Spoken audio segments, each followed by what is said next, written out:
Assalamualaikum warahmatullahi wabarakatuh. Baik lagi dengan saya, Alia Fitri Sagita dengan NPM C1C020020. Nah, kali ini saya akan membahas tentang bagaimana menggunakan metode estimasi dalam menentukan nilai persediaan. Nah, ini contoh kasusnya. Bebot Invest Foundation adalah perusahaan dagang yang mengalami musibah kebakaran pada tanggal 24 November 2017 dengan kehilangan seluruh persediaan yang dimilikinya. Nah, kalau kehilangan seluruh persediaan yang dimilikinya, berarti nanti nilai persediaan barang dagangan akhir yang diestimasi itu langsung menjadi barang persediaan terbakar. Lalu perusahaan mengasuransikan semua barang dagangannya dan sedang mengajukan klaim kepada perusahaan asuransi. Berikut data yang berhubungan dengan persediaan barang dagangan untuk 2 bulan terakhir. Nah, di sini ada bulan Oktober 2017 sampai dengan 24 November. Nah, kenapa sampai dengan 24 November datanya? Karena kejadian kebakarannya pada tanggal 24 November. Lalu di sini ada persediaan barang dagangan awal, itu untuk Oktober 2017 sebesar 20.000, sedangkan 24 November itu sebesar 10.000. Ini didapat dari persediaan barang dagangan akhir pada bulan Oktober 2017. Lalu untuk pembelian, untuk Oktober 2017 itu sebesar 55.000, untuk 24 November itu sebesar 65.000. Untuk retur pembelian di bulan Oktober 2017 itu sebesar 4.000 dan 24 November itu sebesar 8.000. Lalu untuk biaya angkut pembelian Oktober 2017 itu sebesar 2.000, 24 November itu sebesar 3.000. Dan potongan pembelian untuk bulan Oktober 2017 itu sebesar 3.000 dan persediaan barang dagangan akhir itu sebesar 10.000 dan penjualan bersih pada bulan Oktober 2017 itu sebesar 80.000, sedangkan untuk bulan November itu sebesar 60.000. Nah, berdasarkan persentase laba kotor bulan Oktober 2017, tentukan berapa estimasi nilai kerugian dari persediaan barang dagangan yang terbakar pada tanggal 24 November 2017 dengan metode laba kotor atau gross profit method. Nah, jadi kamu di sini harus menentukan dulu berapa estimasi laba kotornya. Jadi langkah pertama adalah menentukan dulu berapa persentase laba kotor yang diestimasi. Caranya, Anda tentukan dulu pembelian bersih untuk bulan Oktober 2017. Ingat, untuk rumusnya itu pembelian ditambah biaya angkut dikurang dengan potongan pembelian dikurang dengan retur pembelian. Jadi, di sini untuk pembelian itu sebesar 55.000 ditambah dengan biaya angkut pembelian sebesar 2.000 dan dikurang retur pembelian sebesar 4.000 dan dikurang lagi dengan potongan pembelian sebesar 3.000. Didapatlah pembelian bersihnya sebesar 50.000.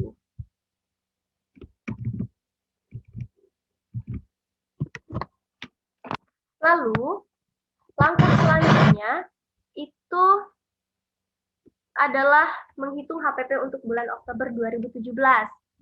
Nah, caranya itu menjumlahkan dulu persediaan awal sebesar 20.000 dijumlahkan dengan pembelian bersih sebesar 50.000.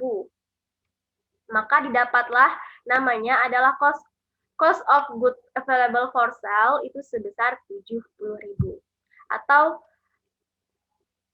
barang tersedia untuk dijual. Lalu kita kurangkan dengan persediaan akhir sebesar 10.000. Didapatlah HPP-nya sebesar 60.000.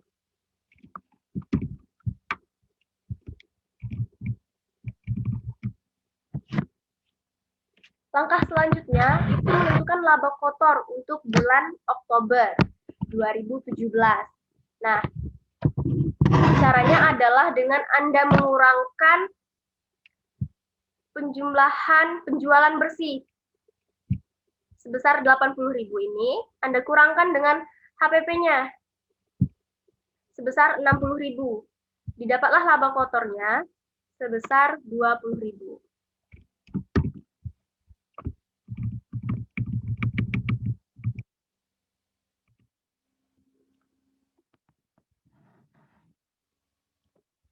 Lalu, berapa persentase laba kotornya? Nah, cara untuk menentukan persentase laba kotor, tinggal Anda hitung laba kotornya yaitu, tinggal Anda hitung laba kotor dibagi penjualan bersih, Anda kalikan dengan 100%. Di sini, laba kotor sebesar 20.000 dibagi dengan penjualan bersih sebesar 80.000 dan dikali 100%.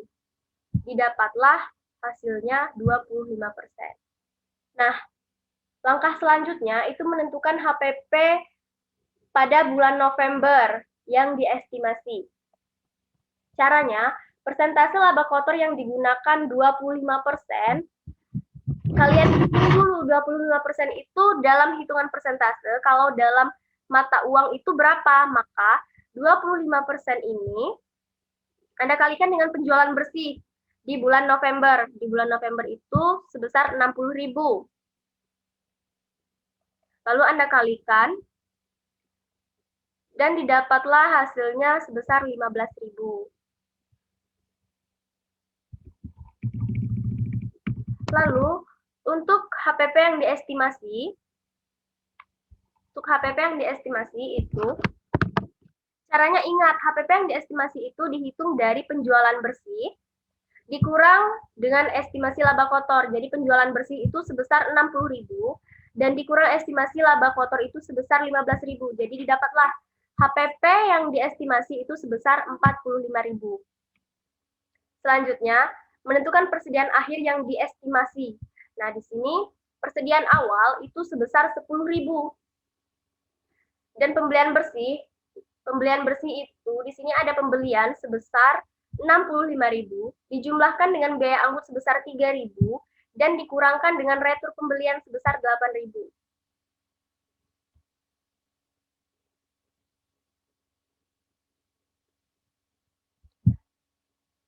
Dan hasilnya untuk pembelian bersih itu sebesar 60.000. 60.000 ini dijumlahkan dengan persediaan awal 60.000 ditambah dengan 10.000, hasilnya 70.000. Ini untuk barang tersedia untuk dijual sebesar 70.000. Lalu kita kurangkan dengan estimasi HPP sebesar 45.000. 70.000 dikurangkan dengan 45.000 itu hasilnya didapatlah nilai persediaan akhir yang diestimasi itu sebesar 25.000. Jadi, karena seluruh persediaan terbakar, maka nilai dari persediaan yang terbakar itu sebesar 25.000. Baik, mungkin hanya itu saja penjelasan dari saya. Wassalamualaikum warahmatullahi wabarakatuh.